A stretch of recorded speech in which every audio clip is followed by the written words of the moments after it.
American Airlines Flight 77 was taken over by 5 hijackers, led by Hani Hanjour. Hanjour entered the United States in 1996 to become a professional airline pilot. He would not complete a single course. It was kind of a waste of time. He wouldn't show up for flights on time, didn't do his homework.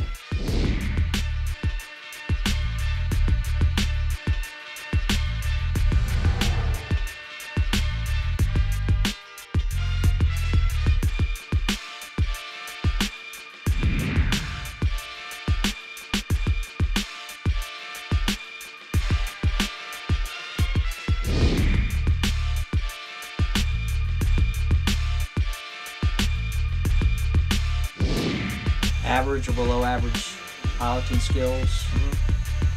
English was very poor, uneventful from our perspective.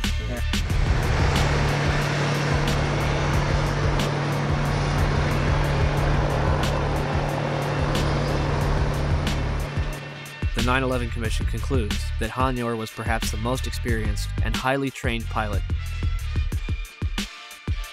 Flight 93's hijacker, Saeed Al-Ghamdi, was a former Saudi fighter pilot. How could Hanjour be more experienced than him?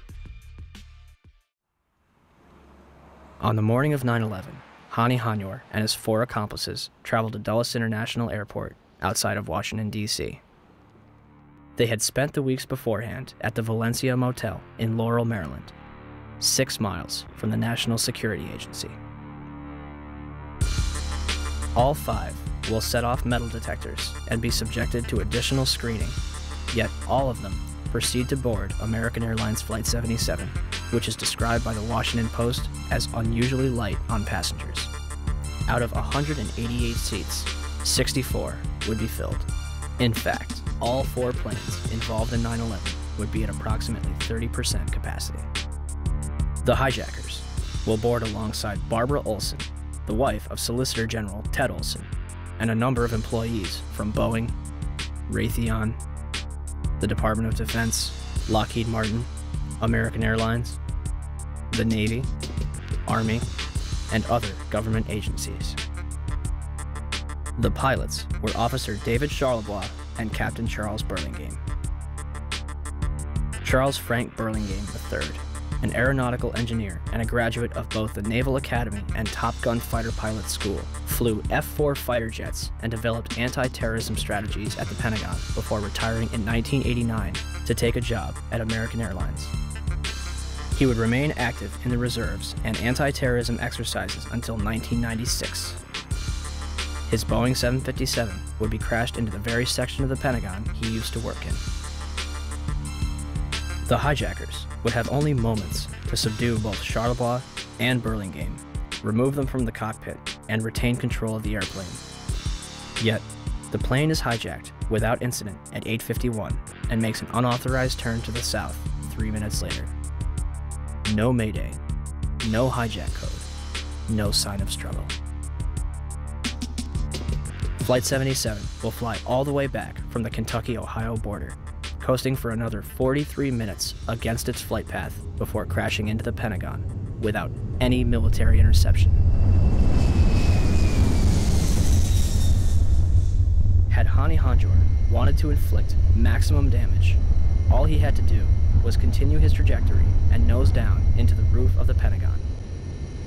Instead, he begins a complicated 330-degree turn, dropping 7,000 feet and exposing himself for an additional 3 minutes while executing a maneuver described by experienced pilots as nearly impossible, requiring professional expertise. In essence, an amateur pilot considered a waste of resources by instructors, who was unable to control a small Cessna in August 2001, executed this nearly impossible maneuver in a 757 with skilled precision a month later. Todd Lewis is working radar at Dulles Airport. One of my colleagues saw a target moving from the northwest to the southeast. And it was just a countdown, 10 miles west. And she notified the supervisor.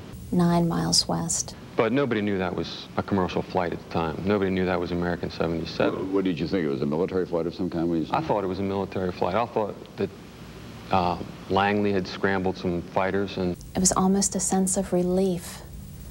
This must be a fighter.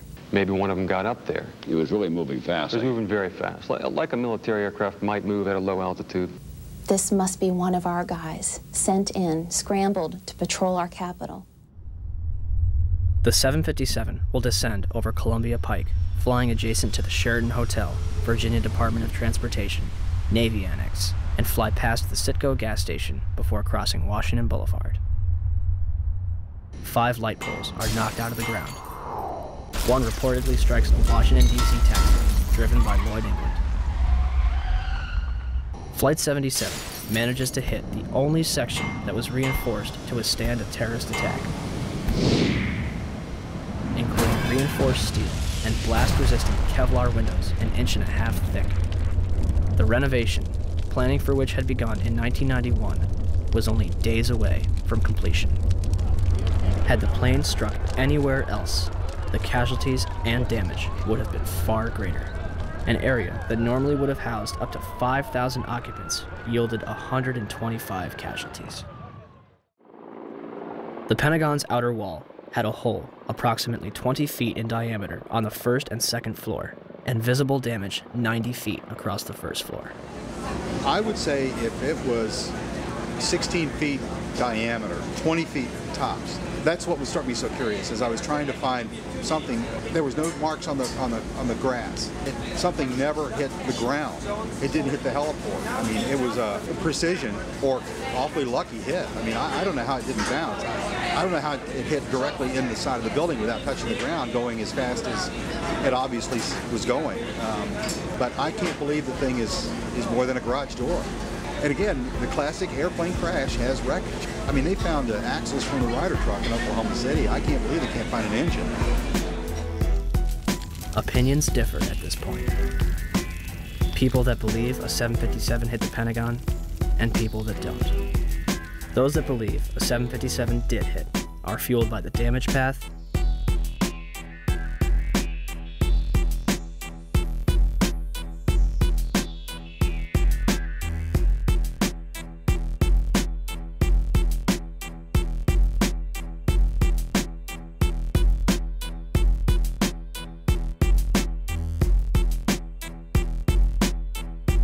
wreckage outside the building,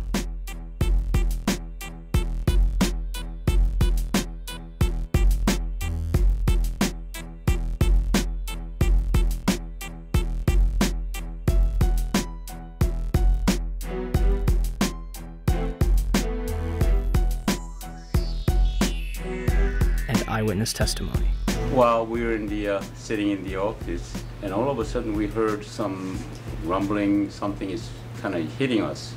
Very imminent things could happen, so we look at each other, and it really, the noise is unbearable. And at the last moment, my brother jumped out the office. I heard about the very big jet sound. Looks like just up to here. I just look at the outside, big black wings coming that way. And then I just running out, and then 2-3 seconds, boom!